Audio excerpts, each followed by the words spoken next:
Welcome back to Fog Wrestling, here to review the final day of WrestleMania 36. Is that what we're here to do, aye? Yeah, that's it.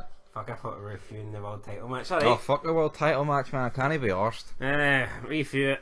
Basically, day 2, everything was pish, apart from the Firefly Funhouse, and it's not even an exaggeration at West. And we're going to go through it Card was because pish.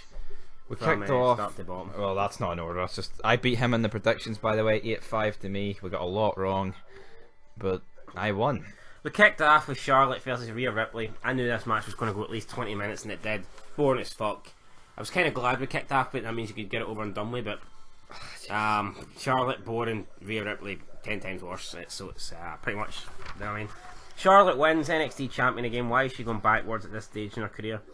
Is it because they don't want her to win another title? Then that would make it 11, and she'd be approaching Flair. Does NXT quickly. not count?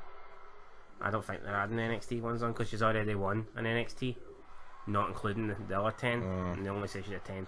So, you know, is what it is. Pish. Charlotte wins. Maybe they're going to move Rhea Ripley up. I don't know, but who cares? I don't care.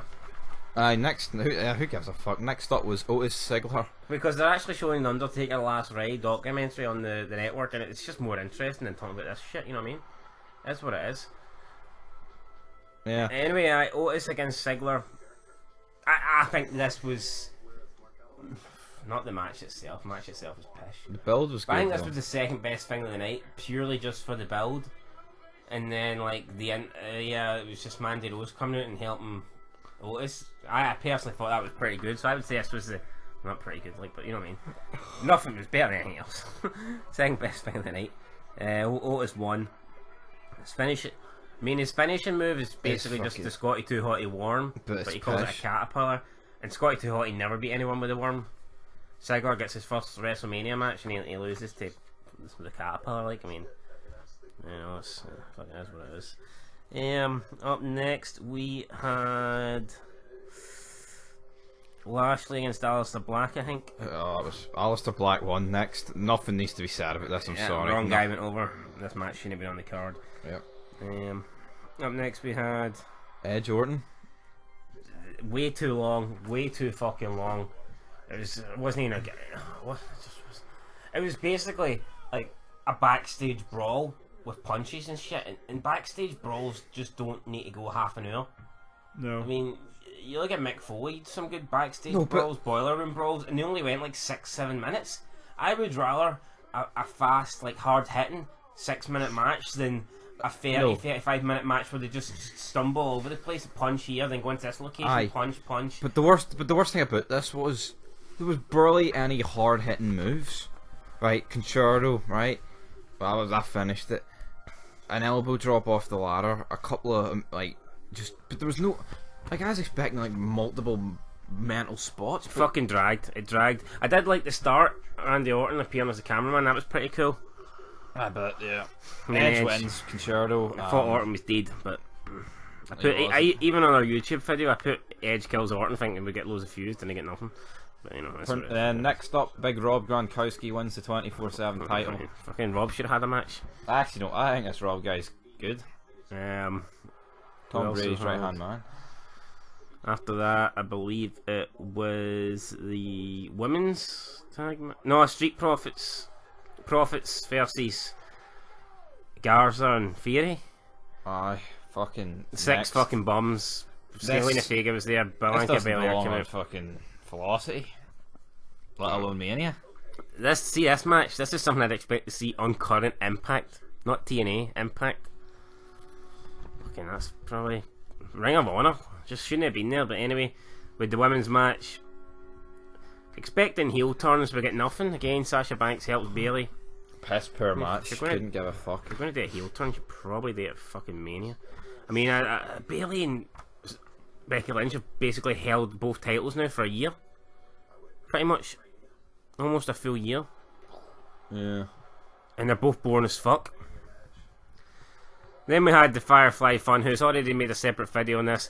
Don't know how to describe it. Basically, it was like a parody of wrestling. That's the only way wrestling can be good these days, if they rip the piss out of it. And this was I mean, I was hold on. at it. You think all the good things that's happened in wrestling the past couple of years, and it's all been stuff that's ripped the piss. Like it's all been like parody. This, the AJ thing, Matt Hart, Jericho with the drone.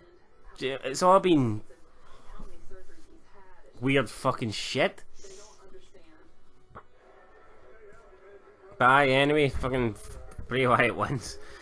My favourite part of this was Cena doing the weights, and he must have done about 100 reps in about 5 seconds. And I was in tears. I mean, this was entertainment. Brian Alvarez can touch kids over fucking the Tokyo Dome, but this is the gear right here. I wouldn't call it a 5-star match. You know, it's the same with the AJ take. It's not really a match, but well, at least ours was more of a match. It was great, right? I'm not saying it was a match, but if this was a segment, it's a 5-star segment or fucking 10 out of 10 segment. And then main event, pish, pure pish.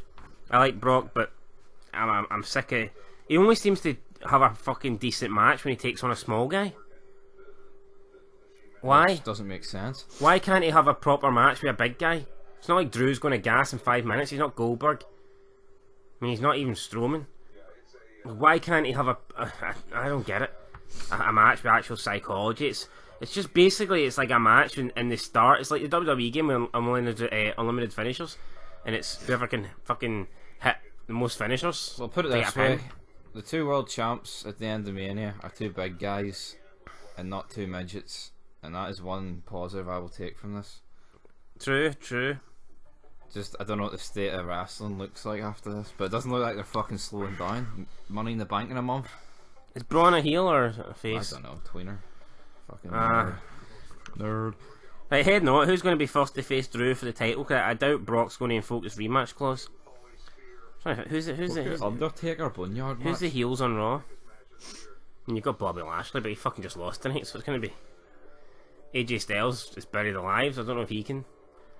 Who knows? And on SmackDown, who's going to face Strowman? Maybe Reigns is going to be out till this lockdown is down. So. I mean, it could have been Baron Corbin, but he just lost to Elias. I mean, looking ahead, it's hard to see who's challenging for these belts here. Is the Fiend really going to go against Strowman after just losing the belt? I mean, and the sad thing is, everything that was interesting on this show is not going to be anything. Yeah. Otis, put the belt on fucking Otis, or give him a shot. That's all I've got to say, really. Even though he's pish, but anyway, that'll do it for me. At least give him the belt over fucking Sami Zayn. Give him the IC belt. Right, well, I won 8-5 on the predictions, which means we don't do anything because it was just a wee gimmick. But what are you giving this? Right, what are you giving Night 2 out of 10 then, and overall? I'll give it a 4 because I gave Night 1 a 4, and I pretty much felt the same about this night as I did the first night. There was one good thing, and no, they could have bit the bill to one night and put 2 of them on the same night, and then you could fuck, both of them were great. You know what I mean? But I think it makes more sense putting one good. Was this a 5 maybe? Maybe I give this one I don't know, a 5 maybe? I don't know. Maybe I give this a 5. I don't know. I don't care. What I would have rather seen was just a fucking 1 hour, a one night 3 hour show and cut the fucking crap. Do you know what I mean? Yeah, if you took away the jobber matches and actually made the ones that were shit, I mean, it could have been free, because like the matches that were long did not need to be fucking long. You know what I mean, that women's match, it was just them screaming for 20 minutes. Yeah, just Edge and Orton went about 20 minutes too long. Tag match didn't have to be on that. Raw tag match did not have to be on this. Lashley Black did not have to be on this. That's what annoys me. Why did they add a pre-show match to both nights when that tag match is fucking should have been the pre-show? Crying out to be pre-show. I know. Anyway, though, overall, what would you give the pay-per-view? Give it a 5. With two amazing things on it, like two amazing things on it, but almost everything else was shit, and it's sad to say that, but that's the bottom line. 2 new champs, 2 amazing things, 2 donuts for viewing it. Till next time. Peace.